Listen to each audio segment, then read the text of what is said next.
लड़की ने बस अपने पुरुष सहपाठी को थप्पड़ मारा, फिर घूम गई और शर्म से स्विमिंग पूल में गिर गई। अप्रत्याशित रूप से लड़की का पेट तेजी से बढ़ गया और बच्चे को जन्म देने वाली थी। थोड़ी देर बाद लड़की ने मौके पर ही बच्चे को जन्म दिया। आसपास के सभी लोग हैरान रह गए, खासकर पुरुष सहपाठी जो कुछ ही सेकंड में पिता बन गया। ये सब बहुत अजीब था। इससे भी अजीब बात यह थी कि एक ही दिन में दुनिया में 43 लड़कियां थीं। वे सभी एक ही समय में गर्भवती हुई और उन्होंने तुरंत बच्चों को जन्म दिया। जब एक अरबपति को इसके बारे में पता चला तो उसने इन भगवानों के बारे में पूछताछ करना शुरू कर दिया। दिए गए बच्चे, क्योंकि ये बच्चे महाशक्तियों के साथ पैदा होते हैं और हर कोई इन अचानक मुलाकातों का स्वागत नहीं करता है। जादुई महाशक्ति के साथ अमीर आदमी ने अपनी इच्छानुसार 7 बच्चों को गोद लिया। उसने प्रत्येक बच्चे के लिए एक विशेष नानी नियुक्त की और उन्हें एक यांग नाम दिया। 12,34,567। अमीर आदमी का उद्देश्य अपने 7 लौकी भाइयों का पालन पोषण करना था। उसने उन्हें एक भी दिया मर्दाना नाम। उन्होंने अपने दैनिक जीवन की देखभाल के लिए एक आदर्श रोबोट माँ और एक वफादार और प्यार करने वाले स्टार बटलर को विशेष रूप से अनुकूलित किया है, लेकिन वह खुद हमेशा अपने काम के प्रति जुनूनी रहे हैं। भले ही बच्चे शुभ रात्रि कहना चाहते हो और कुछ शांत समय बिताना चाहते हो, बिस्तर पर जाने से पहले पिता उन्हें अनदेखा कर देंगे और कभी भी प्रतिक्रिया नहीं देंगे। उन्होंने दिन रात 7 लोगों की महाशक्तियों का अध्ययन करना शुरू कर दिया और सोते समय भी उनकी मस्तिष्क तरंगों की निगरानी की। पिता का शोध जल्द ही सफल हुआ और उनकी महाशक्तियां धीरे धीरे दबने लगी। सबसे बड़ा भाई महान शक्तियों के साथ पैदा हुआ था, जो अदृश्य लोगों को मारने के लिए उड़ने वाले चाकू को नियंत्रित कर सकता था। मुंह जो कोई भी उसे सुनता है वह बिना शर्त उसके आदेशों का पालन करेगा। एक आत्मा के रूप में वो मरे हुओं को भी अपने लिए लड़ने के लिए बुला सकता है और वो उसे सबसे ज्यादा करता है और एक बार जाने से भी करता था। लाओ की क्षमता और भी अधिक अविश्वसनीय है। वह इच्छानुसार समय और स्थान की यात्रा कर सकता है और वास्तव में अनंत को प्राप्त कर सकता है। छठा व्यक्ति बिना किसी निशान के गायब हो गया और उसकी आक्रमण शक्ति विस्फोटित हो गई। वे एक मुगल थे और थोड़े पारदर्शी व्यक्ति की तरह दिखते थे। जल्द ही अपने पिता के ऑपरेशन के तहत उन्होंने पहला मिशन शानदार ढंग से पूरा किया और अपहरणकर्ताओं द्वारा बंधक बनाए गए लोगों को सफलतापूर्वक बचाया, जिससे वे और अकादमी तुरंत प्रसिद्ध हो गए। स्थापित किया गया था। मेरे पिता को इसके लिए बहुत निपुण महसूस हुआ, लेकिन उन्होंने 7 लोगों को गोद लिया था, लेकिन उन्होंने केवल ये स्वीकार किया कि उनमें से 6 लोग थे। उन्होंने सैन अकादमी की पहचान के प्रतीक के रूप में एक साधारण व्यक्ति लाओ क्यूई का टैटू बनवाया था। व्यक्ति को अकेले घूमना पड़ा। अंत में वह केवल एक कलम से अपने लिए एक छाता खींच सका। लेकिन जल्द ही सैन अकादमी को एक मिशन के दौरान झटका लगा। दुर्भाग्य से उसकी मृत्यु के कारण समग्र शक्ति में गंभीर गिरावट आई। टीम के कुछ जीवित लोगों की परवाह करने के बजाय उनके पिता ने उन पर एक दूसरे की रक्षा न करने का आरोप लगाया। जैसे जैसे वे बड़े होते गए, 6 लोग धीरे धीरे विद्रोही हो गए और एक एक करके स्कूल छोड़ दिया।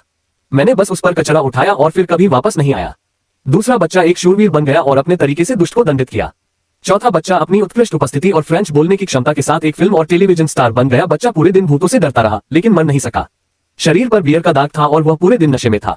5वें बच्चे को अपने पिता के साथ झगड़े के दौरान समय यात्रा के लिए मजबूर होना पड़ा और वह 17 साल तक कभी वापस नहीं आया। बच्चा जो बहुत पहले मर गया, भूत बन गया और चौथे बच्चे और 7वें बच्चे के साथ रहा। एक सामान्य व्यक्ति के रूप में उसने वायलिन वादक बनने के लिए अकादमी छोड़ दी और एक सामान्य जीवन व्यतीत किया और कई वर्षों तक संपर्क टूट गया, जब तक कि उनके दत्तक पिता का निधन नहीं हो गया। 5वें बच्चे को छोड़कर, जो 17 साल पहले गायब हो गया था, सभी को स्टॉस के प्रबंधक ने वापस बुला लिया। घर के बाहर अचानक बिजली चमकी और गड़गड़ाहट हुई और एक बड़ा वर्महोल दिखाई दिया। समय यात्रा के आवेगपूर्ण क्षण में एक बूढ़ा आदमी आने के लिए संघर्ष कर रहा था। वह अपनी युवावस्था में वापस आ गया और एक छोटे लड़के में बदल गया, और वह लाओ वू है जो 17 वर्षों से लापता है। लाओ वू में समय और स्थान के माध्यम से यात्रा करने की क्षमता है, लेकिन उसके दत्तक पिता ने उसे कभी भी समय के माध्यम से यात्रा करने की अनुमति नहीं दी और मनाही को नजरअंदाज कर दिया। एक पल में वह गर्मियों में आ गया, फिर वह फिर से कूद गया और सर्दियों में आ गया। वह इतना खुश था कि उसने बहुत अधिक बल लगाया और सीधे भविष्य में आ गया। खंडहरों से घिरा हुआ था। ओल्ड 5 तुरंत वापस चला गया, लेकिन इस समय कॉलेज भी खंडहर में बदल गया था। उसकी क्षमता बाधित होने के कारण वह भविष्य में पूरी तरह से फंस गया था। दुनिया के अंत में उसे एहसास हुआ कि उसके दत्तक पिता ने उसे समय यात्रा का उपयोग करने की अनुमति क्यों नहीं दी। उसने भविष्य की दुनिया में मनुष्यों की तलाश शुरू कर दी, लेकिन हाथों पर छत्र के निशान के साथ कोई भी जीवित नहीं बचा। इन लाशों से वह आश्वस्त हो सकता है कि वे उसके भाई बहन हैं जो भविष्य में बड़े हो गए हैं। मानवता पूरी तरह से नष्ट हो जाएगी, यह भी अज्ञात है। एकमात्र सुराग यह है कि खुद को पागल होने से बचाने के लिए कृत्रिम नेत्रगोलक को अपने हाथ में कसकर पकड़कर लाओ वू को एक साथी के रूप में एक कपड़े की दुकान से एक गुड़िया मिली और वह बच गया।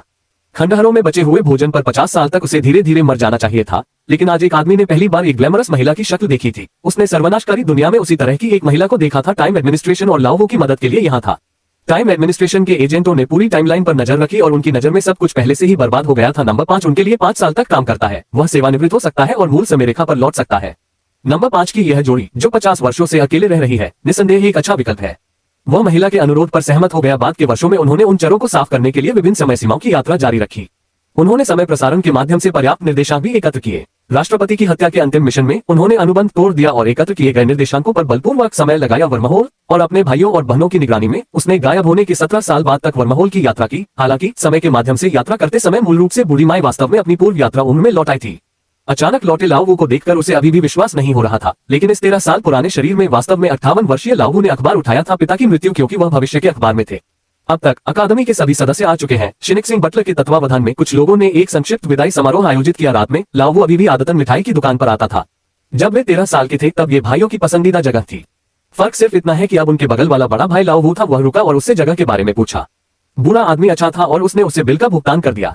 हालांकि जैसे ही वह चला गया, टाइम एडमिनिस्ट्रेशन के एजेंट वहां आए और स्प्रे गन के साथ एक बच्चे को घेर लिया। हालांकि लाओ वो बिल्कुल भी नहीं घबराया, उसने धीरे से मेज पर रखा चाकू उठाया और उस पर वार कर दिया। जब शिकार शुरू हुआ तो एजेंटों ने तुरंत अपना आउटपुट बढ़ा दिया, लेकिन इस समय लाओ वो पहले से ही घर के बाहर चमक रहा था, कुछ मुर्गियों के साथ इधर उधर छिप रहा था। गोलियां उससे बिल्कुल भी नहीं लग सकी। उन्हें एक के बाद एक बहुत तेजी से नीचे गिराने के लिए अंतरिक्ष शटल पर भरोसा किया। टाइम एडमिनिस्ट्रेशन के एजेंटों का जीवित रहने का कोई इरादा नहीं था। उसने एक चाकू उठाया और सीधे अपना हाथ काट लिया और अंदर की पोजीशनिंग चिप को बाहर निकाल लिया सीवा द्वारा। चूंकि वह वापस आ गया था, वह दुनिया के अंत को रोकना चाहता था। वह तुरंत इस घर में आया, लेकिन जब उसने कृत्रिम आंख के मालिक के बारे में पूछा तो उपस्थित डॉक्टर ने ग्राहक की गोपनीयता का खुलासा करने से इनकार कर दिया। भले ही लाओ चिंतित था, यह बेकार था। एक बच्चे की बातों की परवाह कौन करेगा। दूसरी तरफ एक पुरुष और महिला एक साथ रह रहे थे। अंतरिक्ष और समय प्रशासन ने एक नया वरिष्ठ एजेंट नंबर 5 भेजा। चर्चा इस समय लाओ वू लाओ सी को फिर से कंपनी में ले जा रहा था। लाओ सी ने ऐसा करना जारी रखा। उसने पहले एक मुक्के से लाओ वू के दांत तोड़ दिए और फिर अपने दांत तोड़ दिए। कृत्रिम आंख के बारे में जानकारी देने पर वह उसे जबरदस्ती तोड़ देगा। डॉक्टर जानकारी पढ़ने में उनकी मदद नहीं कर सकते। पता चला कि इस नंबर वाली कृत्रिम आंख अभी तक नहीं बनी है, लेकिन इसका मतलब ये भी है कि अगले 7 दिनों के भीतर कोई होगा। जो लोग एक आंख से अंधे हैं और जिनकी आंखें नकली हैं, वे दुनिया को नष्ट करने के दोषी हैं। लेकिन चौथे बच्चे को अभी भी इसकी परवाह नहीं है। बच्चा सुनने में बहुत आलसी है और दूर टेलीपोर्ट करता है। उसी समय फैट ब्रदर और हेई सिस्टर ट्रक ड्राइवर को लाओ वू समूह द्वारा मार दिया गया था और 2 लोगों ने उच्च का उपयोग किया था वोल्टेज बिजली उससे एक कबूलनामा लेने के लिए। लेकिन गरीब ड्राइवर ने फोटो में 58 वर्षीय लाओ वू को कभी नहीं देखा था। मैंने सुना कि उस रात केवल एक बच्चा था और जब नंबर 5 ने यात्रा की तो मैं तुरंत चुप हो गया। समय के साथ उसका कायाकल्प हो गया। दूसरी ओर लाओ वू एक कपड़े की दुकान में आया और उसने कपड़े की दुकान में प्लास्टिक के मॉडल को कोमल आंखों से देखा। ये वही गुड़िया थी जो 50 वर्षों के बाद उसके साथ रहेगी। उसके साथ रहते हुए उसके दूसरी बार देखने से पहले ही 2 आकृतियां दिखाई दी। उन्होंने गुड़िया के मुखौटे पहने, अपनी AK-47 उठाए और स्प्रे करना शुरू कर दिया।